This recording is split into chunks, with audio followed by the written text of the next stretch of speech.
I'm Lexine Hansen, and with me today are Tanya Suto and Kyla Tripp, and we are going to be talking to you today about how we attended the Conservation Coaches Network rally back in October. The Conservation Measures Partnership, or CMP, is basically a community of conservation-oriented NGOs, government agencies, funders, and private businesses that work collectively to guide conservation around the world. So the Conservation Measures Partnership was established in 2002, right? And by members of a USAID-funded global conservation program. It was WWF, WCS, and TNC, and FOS.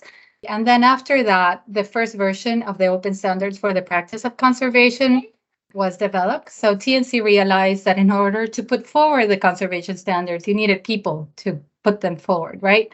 So in 2004, there was like the first take of this Conservation Coaches Network, and then it was like revamped in 2009. So here you can see how successful this has been, right? So from 2004, there were just a couple of coaches, like a dozen, and today there is more than 700 coaches. EI has a few coaches. I'm a coach, and there's a few other of us that are coaches, and these are people that are trained to facilitate the conservation standards. Now we get to the CCNet rally. The rally started in 2005, and it happens every other year, and more it has become international. The coaches are, trained worldwide. And the purpose of the rally is to bring CMP community together to connect, share innovations, sharpen our skills, and uplift our spirits to support conservation practitioners to do better, smarter conservation all around the world.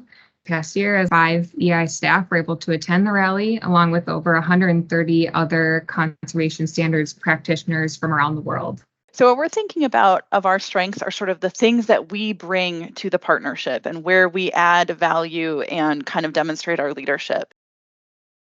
Significantly around, the designing, monitoring, evaluating, and improving the impact of our environment and development programs, and particularly looking beyond the conservation community. Other members of the CMP are also thinking about doing that, but many of them are still very focused specifically on conservation programming. And so we're the ones who are starting to really push the boundaries of how to use these tools successfully to look at bigger and broader consequences or partnerships around those objectives.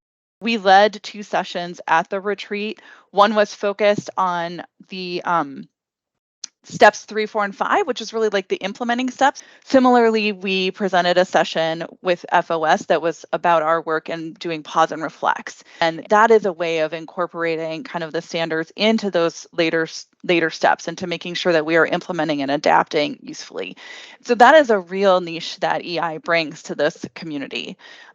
We are also really part of the conversations around evidence and what learning is happening and how that learning contributes to strengthening conservation and development outcomes. Then there's also sort of what do we get out of being a member of this community, and that broader community really offers us opportunities to connect with a broader network of folks who are thinking very innovatively about the way that we can incorporate climate change, for example, into conservation work and into the kind of programming that we do. We had so many rich conversations over the 3.5 days that we were at the rally. We're really excited to keep this momentum going by engaging with initiatives like the revisions to the CMP's human well-being guidance, or better understanding and integrating justice, equity, diversity, and inclusion into the conservation practice, or even getting involved with CMP strategic planning, which will guide the entire consortium through the global challenges that are coming over the next 5 years. Here at Environmental Incentives, we really value the thought leadership that the CMP and the CCNet community have, and we look forward to collaborating on these kinds of strategic initiatives that can strengthen our collective global conservation and development practice.